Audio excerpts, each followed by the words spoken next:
Sir ఇవ్వండి, చెప్పాలి sir ఇవ్వండి. చూడండి అమ్మా రమేష్ సార్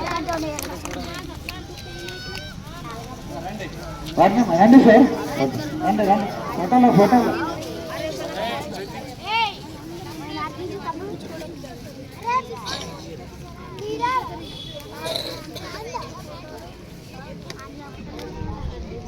ఇప్పుడు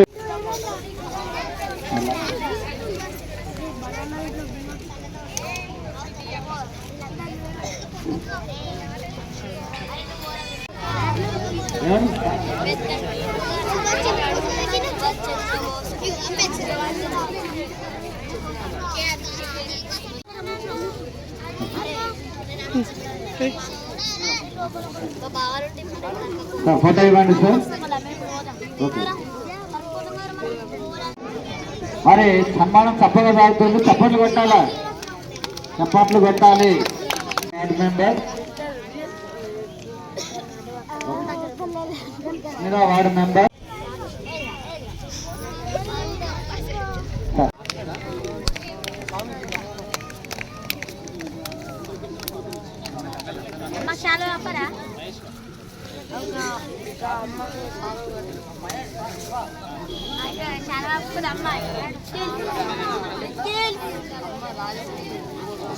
ఒక్కసారి ముందు నిల్చుంటే గ్రామ పంచాయతీ పాలకవర్గం ఒక గ్రూప్ ఫోటో సార్.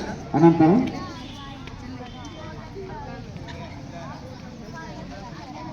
చెప్పలు వస్తాయి సార్. మీరు సమస్య వాళ్ళు ముందు ఉండాలి సార్. రండి ఒక్కసారి ఇటు పక్క కూడా ఖాళీ ఉంది సార్.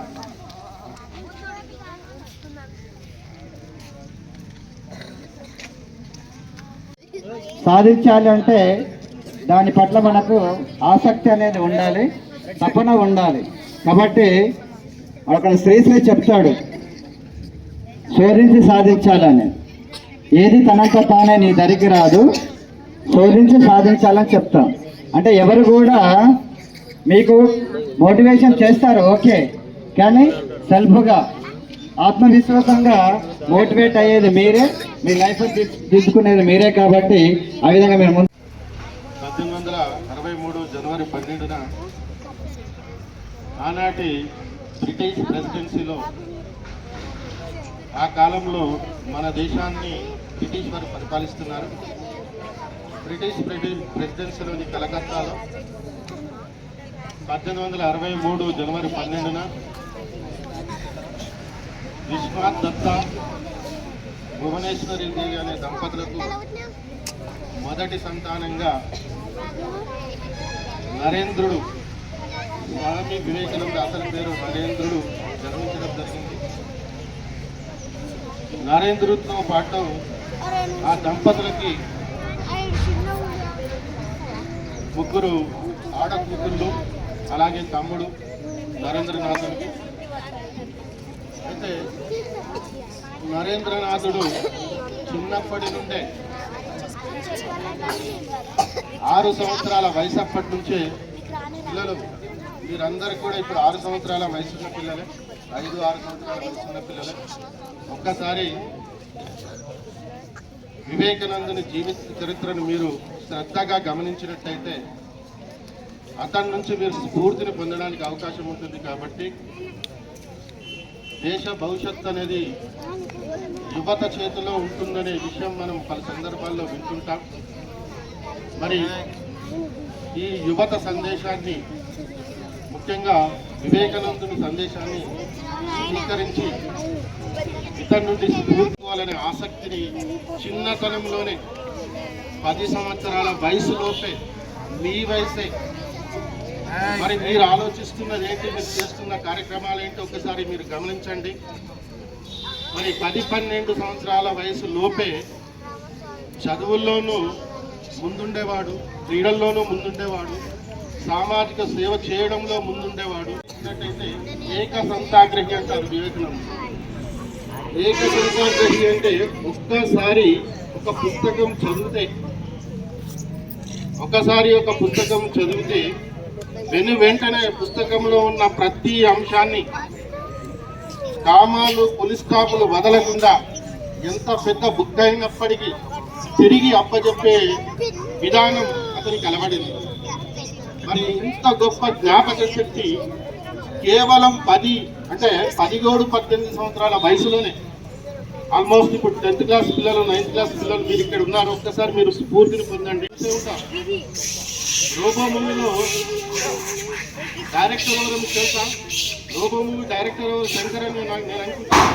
ఆ శంకర్ గారు రోబో మూవీ చూసినప్పుడు వివేకానంద జీవిత చరిత్రను చదివి ఈయన నుండి స్ఫూర్తిని పొంది ఆ సన్నివేశాన్ని రోబోలో ఉన్న ఒక సన్నివేశాన్ని బుక్ ఇట్లా తిప్పుతాడు చూడండి. బుక్ చూసారా మీరు రోబో మూవీ? ఆ బుక్ తిప్పే సన్నివేశాన్ని కూడా వివేకానంద నుంచే గ్రహించాడని నేను అనుకుంటున్నాను. మరి అంతకు మించి ఇంత గొప్ప ఆలోచన వారికి రాదు. వివేకానంద జీవిత చరిత్ర చదివి ఆయన ఏక సంతాగ్రహ అనే విషయాన్ని తెలుసుకున్న తర్వాత ఆయన నుంచి స్ఫూర్తిని పొంది ఈ విషయాన్ని సామాజిక మాధ్యమాల ప్రజలందరికీ తెలియజేయాలనే ఉద్దేశంతో అక్కడి నుంచి స్వీకరించి వివేకానందుడికి 10th క్లాస్ అయిపోయిన తర్వాత క్రమక్రమంగా రోజు రోజుకి ఆయన తెలివితేటలు అమోఘమైపోయినాయి. మరి ఆయన జిజ్ఞాస పెరుగుతూ పోయింది. మరి భగవంతుడు ఉన్నాడా లేడా అనేది పెద్ద ప్రశ్న. మరి భగవంతుని గురించి తెలుసుకోవాలంటే రకరకాల వ్యక్తులు ఏమంటున్నారంటే అక్కడక్కడ భగవంతుడు ఉన్నాడు, మరి భగవంతుడు లేకుంటే ఈ సమాజం ఎక్కడిది అనే రకరకాల వార్తలు వస్తున్నాయి. కానీ వివేకానందుడు అన్వేషణలో భాగంగా, భగవంతుని అన్వేషణలో భాగంగా చరిత్ర చదవడం, సైన్స్ను చదవడం ఒక పక్క, పాశ్చాత్య దేశాల గ్రంథాలను మరొక పక్క చదవడం, రకరకాల గ్రంథాలు సైన్స్ చరిత్ర చదివినప్పటికీ ఈ పుస్తకాలు ఏం చెప్తాయంటే భగవంతుని గురించి ఎక్కడ ప్రస్తావన తీసుకురా. అందువల్ల వివేకానందుడు ఏం చేసేవాడంటే భగవంతుడు లేడు అనే ఒక స్థిర నిశ్చయాన్ని కోరుకుంటారు. కానీ చాలామంది సమాజంలో తిరుగుతున్న కొద్దీ సమాజంలో చాలామంది ఏం చెప్తుంటారంటే భగవంతుడు ఉన్నాడు, దేవుడు లేని సమాజం ఎక్కడని రకరకాల వార్తలు. అయితే ఈ చరిత్ర, సైన్స్, తత్వశాస్త్రము, యోగ శాస్త్రము ఇవన్నీ చదువుతున్న కొద్దీ అతనిలో రోజు రోజుకు అనుమానాలు మొదలవుతాయి. విద్యార్థులు మీరు ఒక్కసారి సైలెంట్గా ఉండాలన్నా మీకు ఒకసారి ఒక చిన్న కథ చెప్తా మీకు. మరి కథ చెప్తా, కథను వింటే మీరు సైలెంట్గా ఉంటారని నేను అనుకుంటున్నా. సరే, ప్రతి వ్యక్తికి కూడా ఆత్మవిశ్వాసం, నమ్మకం అనేది ఉండాలి. మీరు వినే ఉంటారు మరి ఒక పిట్ట కథ, మరి దాని నుంచి కూడా మనం స్ఫూర్తి పొందాలి. సముద్రం పొట్టున గుడ్లు పెడుతుంది, తెలుసు కదా, గుడ్లు పెడుతుంది కదా. నన్నే చూడాలా, నా వంకే చూడాలా, నేను చెప్పేది మీరు అర్థం చేసుకోవడానికి ప్రయత్నించాలంటే మర్చిపోయే వ్యక్తిత్వం కాదు అని. మరి అలాంటి వ్యక్తిత్వము, అలాంటి ఆలోచన, అలాంటి జ్ఞానము మనకు రావాలంటే వివేకానందుడు ఎంత కాన్సన్ట్రేషన్గా ఉన్నాడో మీరు ఒక్కసారి గమనించండి. ఆ కాన్సన్ట్రేషన్ను మీకు అందరికీ కూడా రావాలని నేను కోరుకుంటున్నా. మీ అందరికీ రావాలంటే మీరు కాన్సన్ట్రేషన్ అనేది చేయాలా. మనసు అనేది యోగా చాలా ముఖ్యమంటున్నాం. వివేకానందుడు యోగాను చాలా ఇష్టపడేవాడు. యోగా ద్వారా ప్రపంచంలో సాధించింది ఏదీ లేదని నిరూపించిన వ్యక్తి వివేకానందుడు అండి. యోగా ద్వారానే ఇంత జ్ఞానము, ఇంత తెలివితేటలు, ఇంత జ్ఞాపక శక్తి అతనికి రావడానికి యోగా అనే కారణం. అందువల్ల విద్యార్థులు తప్పకుండా యోగా పఠనం అనేది, యోగాభ్యాసం అనేది తప్పకుండా చేయాల్సిన అవసరం ఉంది. కాబట్టి మరి ఒకసారి మీరు అల్లరి చేస్తున్నారు కాబట్టి ఈ అల్లరిని గుడ్లు పెడుతుండేది. గుడ్లు పెట్టి మళ్ళీ జీవనోపాధి కొరకు అక్కడక్కడ తిరిగొచ్చి ఆహారాన్ని సంపాదించుకొని మళ్ళీ తిరిగి ఇంటికి వచ్చేది. మరి సముద్రానికి అలలు వచ్చినప్పుడల్లా ఆ సముద్ర పొలలు ఏం చేస్తున్నాయంటే పిట్ట గూడులో నుంచి గుడ్లను తీసుకు సముద్రంలోకి వెళ్ళిపోయాయి. ఈ రకంగా పిట్ట 2-3 సార్లు గుడ్లు పెడితే 2-3 సార్లు సముద్ర పొలాలు వచ్చినాయి. ఆ గుడ్లను సముద్రంలోకి తీసుకుపోయినాయి. ఈ భార్యాభర్తలైన పక్షులు రెండు కూడా చాలా బాధతో, విచారంగా ఎన్నిసార్లు మనం గుడ్లు పెట్టినా సముద్రం వస్తుంది, అలా వచ్చి సముద్రంలోకి తీసుకెళ్తుంది, దీనికి పరిష్కారం ఏంటి అని రెండూ చర్చించుకున్న పిమ్మట ఈ చర్చ అనేది మిగతా పక్షులకు తెలిసిపోతుంది. పక్షులన్నీ మన పక్షి జాతికి ఆపదొచ్చింది. మన పక్షి జాతికి ఆపద రూపంలో సముద్రము, అలల రూపంలో మన పక్షి జాతిని నాశనం చేయడానికి ప్రయత్నాలు చేస్తుంది. ప్రయత్నాలు చేస్తుంది. మరి దీన్ని ఎలా ఆపుదాం, మనమందరం ఒకటైతేనే ఈ సమస్యకు పరిష్కారం అవుతుందని పక్షులన్నీ ఒక చోట గుమిగూడుతుంటాయి. మీరు వినే ఉంటారు ఇది. అయితే పక్షులన్నీ ఒక చోట గుమిగూడిన తర్వాత పెద్ద డిస్కషన్ పెడతారు. అంటే సముద్రానికి పక్షులకు మధ్య వివాదం. ఆ వివాదం ఏంటంటే పక్షులు గుడ్లు పెడుతున్నాయి, సముద్రం అలల రూపంలో వస్తుంది, గుడ్లు తీసుకెళ్తూ ఉన్నాయి. మరి ఈ సమస్యకు పరిష్కారం కావాలా, పక్షి జాతిని కాపాడుకోవాలా?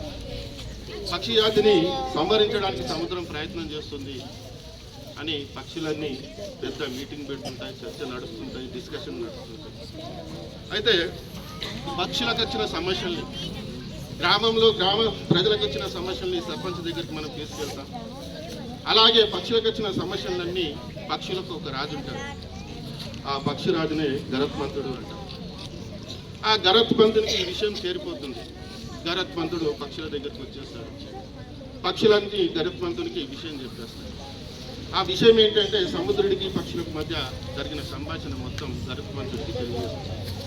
గరుత్మంతుడికి తెలియజేసిన తర్వాత గరుత్మంతుడు ఆలోచన చేస్తుంటాడు, ఎలా అయితే ఈ సమస్యను పరిష్కరిద్దామని.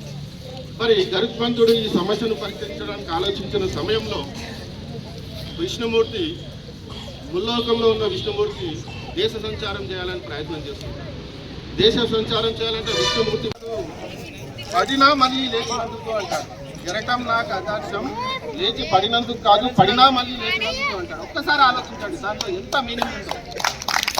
ఎరటం నాకు ఆదర్శం, లేచి పడినందుకు కాదు, పడినా మళ్ళీ లేచినందుకు అంటాడు. అలాగే ఆయన ఇంకో సూక్తి ఏం చెప్తాడంటే ప్రయత్నించి ఓడిపో అంటాడు, ప్రయత్నించి ఓడిపో అంటాడు. కానీ ప్రయత్నించడంలో ఓడిపోకు అంటాడు. ప్రయత్నించి ఓడిపో, కానీ ప్రయత్నించడంలో ఓడిపోకు అంటాడు. అర్థమైందా? అలాగే మందలో ఉండకు అంటాడు, మందలో మాత్రమే ఉండు అంటాడు. మందలో ఉండకు, మందలో ఉండు. అలాగే గొర్రెలాగా ఉండకు, సింహంలాగా ఉండు. ధైర్యం అండి, కరేజ్ అవుతుంది చిన్నప్పటి నుంచి. గొర్రెలాగా ఉండకు, సింహంలాగా ఉండు. మందలో ఉండకు, మందలో ఒకటిగా ఉండు. ఆయన ఇంకో విషయం ఏం చెప్తాడంటే చిరిగిన చొక్కా అయినా తొడుకో, మంచి పుస్తకం కొనుక్కో అంటాడు. చిరిగిన చొక్కా అయినా తొడుకో, మంచి పుస్తకం కొనుక్కో అంటాడు. ఒక్కసారి ఈ సూక్తుల నుంచి స్ఫూర్తిని పొంది భావి భారత పౌరులుగా తయారవుతారని ఉద్దేశిస్తూ మరి ఇలాంటి కార్యక్రమాన్ని మమ్మల్ని ఆహ్వానించినందుకు ఆటలు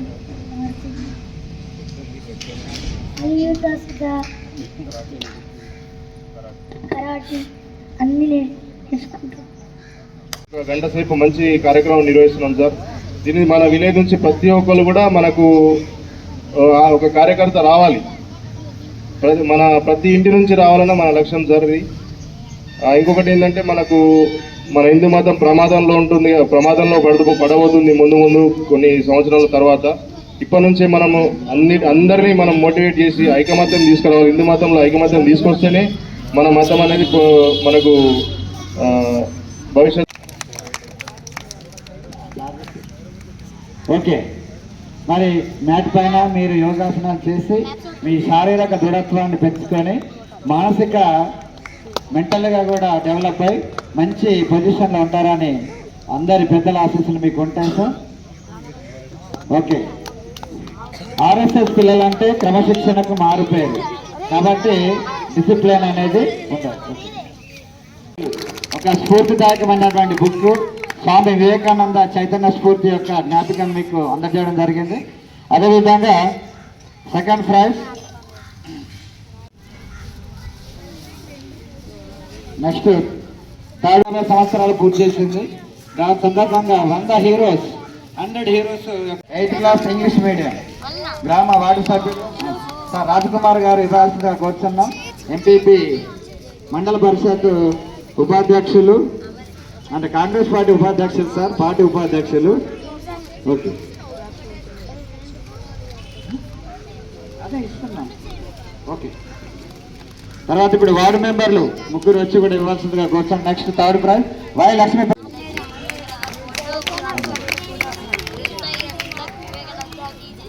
స్పందిస్తాడు. ఓకే, వాళ్ళు అబ్సెంట్ ఉన్నారేమో సార్. ఓకే, ఈ వివేకానంద విగ్రహానికి ఆర్థికంగా ఎంతో సహాయాన్ని అందించినప్పుడు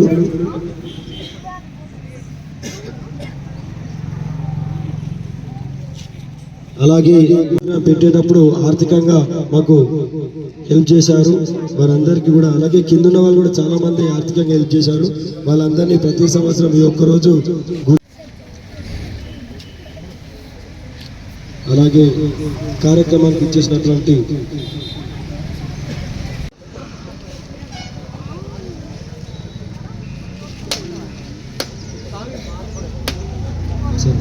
పూలమాల కూడా వేయండి.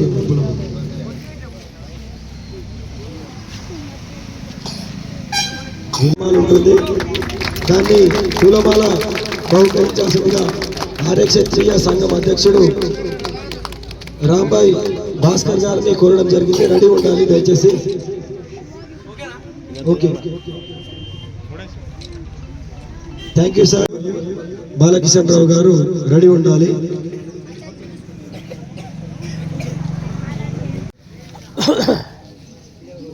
ఛత్రపతి శివాజీ దగ్గరికి విగ్రహం దగ్గరికి బాలకిషన్ గారు మరియు భాస్కర్ దాదా గారు తొందరగా వెళ్ళాలి దయచేసి.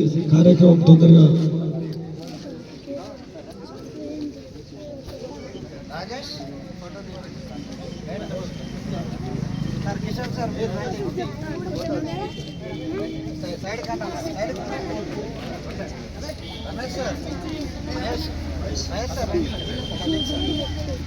మీరు కింద ఉండుండ్రా, కింద ఉండి శివ సరిపోతుంది, వాళ్ళు పైన ఉంటారు.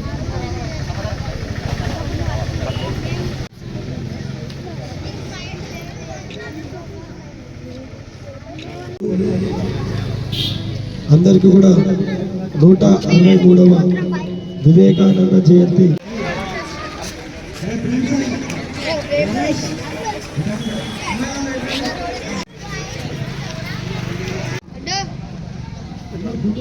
శాఖలాయిలమ్మ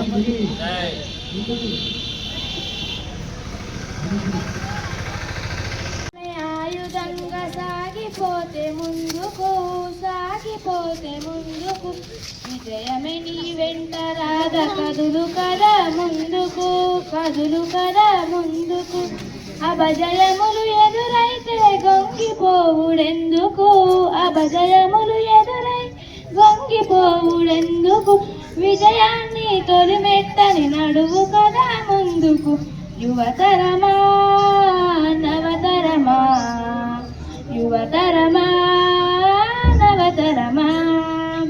జాతిని సూక్తినిచ్చే వివేకానందుడు, జగతికి ఒక స్ఫూర్తినిచ్చే వెలుగుతున్న సూర్యుడు. జాతిని సూక్తినిచ్చే వివేకానందుడు, జగతికి ఒక స్ఫూర్తినిచ్చే వెలుగుతున్న సూర్యుడు. యువతరమా నవతరమా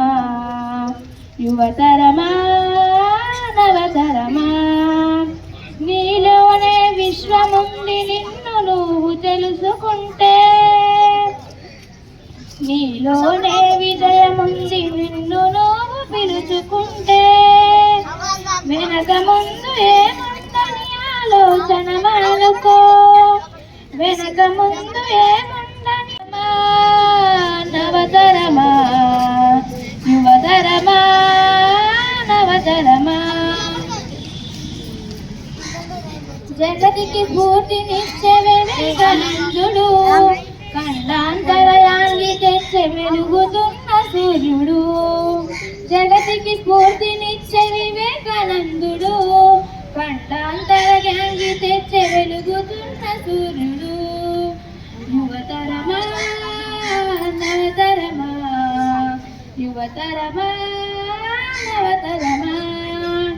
యాత కర్మ అంటూ నీకు రాయడు ఏ చేతులు, నీ రాతను రాసేది నీ మంచి చెడు చేతులు. చేసి ఓడిపోతే ఓటమసలే కాదు నీది, ఓడిపోతే ఓటమసలే కాదు నీది. ప్రయత్నమే చెయ్యకుంటే విజయం. యువతరమా నవతరమా చెప్పే మాటల్లో, పెద్దలు చెప్పే మాటల్లో ఖచ్చితంగా మంచినే చెబుతారు. మరి అలాంటి మంచి మాటలను స్ఫూర్తిగా తీసుకునే వాళ్ళు ఇక్కడ కరువయ్యారని అనుకుంటున్నాను. అంటే దాదాపు 20-30 మంది ఉంటారు సార్ ఇక్కడ గేమ్స్ ఆడడానికి, కానీ ఈరోజు కనబడట్లేదు, బాధగా ఉంది. ఓకే. ఇప్పుడు వేదికను పైన ఉన్నటువంటి వార్డు మెంబర్స్, ప్రథమ పౌరురాలు, గ్రామ సర్పంచ్ గౌరవనీయులు శ్రీమతి సుమలత మేడం గారిని మాట్లాడవలసిందిగా కోరుతున్నాను. మరి చెప్పడం లోపమా ఏ లోపం తెలియదు, కానీ ఎవరు యూత్ కనిపించట్లేదు. దీనికి మరి కారణం ఏదో నాకు కాబట్టి యూత్ అందరూ కలుపుకొని ఇట్లాంటి ప్రోగ్రామ్స్ చేస్తే అందరూ జనాలతో ఉంటే బాగుంటుంది. మనం చేస్తున్నట్టుంది అనిపిస్తుంది నాకైతే. మన కృష్ణాజీవాడలో వివేకానంద విగ్రహం అంటే మన ఎల్లారెడ్డి పోయే వరకు మంచి స్ఫూర్తిదాయకంగా ఉంది. అది ఎవరైనా ఏమంటారంటే కృష్ణాలో మంచి ఏర్పడుతున్నారు. మంచి యూత్ అనేది ఒక సంకేతం. అది వివేకానంద విగ్రహం అంటే మన విలేజ్లో యువతకు మంచి యూనిట్లో సంకేతము. మన ఇక్కడ కనిపించట్లేదు. దాన్ని ఏందో ప్రజల నాయకులు కానీ తెలుసుకోవాలి. మరి అది ఇది రాను నెక్స్ట్ ఏం ఇట్లా బాగుంటుంది అంటే నా ఉద్దేశం. విద్యార్థులకు నా యొక్క వందనములు. ఈరోజు మనం ఇక్కడికి రావడానికి కారణం స్వామి వివేకానంద జయంతి సందర్భంగా రావడం జరిగింది. ఇక్కడ యూత్ ఎవరు కనబడటం లేదు. ఎందుకు ఈ ఊరి పరిస్థితి ఏంది? స్వామి వివేకానంద జయంతి జనవరి 12, 1963 కలకత్తాలో జన్మించాడు. బాగా చదువుకోవాలి. ఇప్పుడు చూసిందంటే మర్చిపోడు, అది చదవడమేగా. ఎక్కువ జ్ఞాపక శక్తి ఉండేది. పిల్లలు బాగా చదువుకొని ముందుకు వెళ్ళాలని, మాకు రాదు అని అనుకోకుండా బాగా చదవాలి. మేమెందుకు చదువుకోవద్దు, మేమెందుకు ముందుకు వెళ్ళొద్దు. సింహంలాగా బాగా చదువుకొని ముందుకు వెళ్ళాలి. ఎవ్వరికి భయపడకుండా సాధించాలి అనుకున్నది.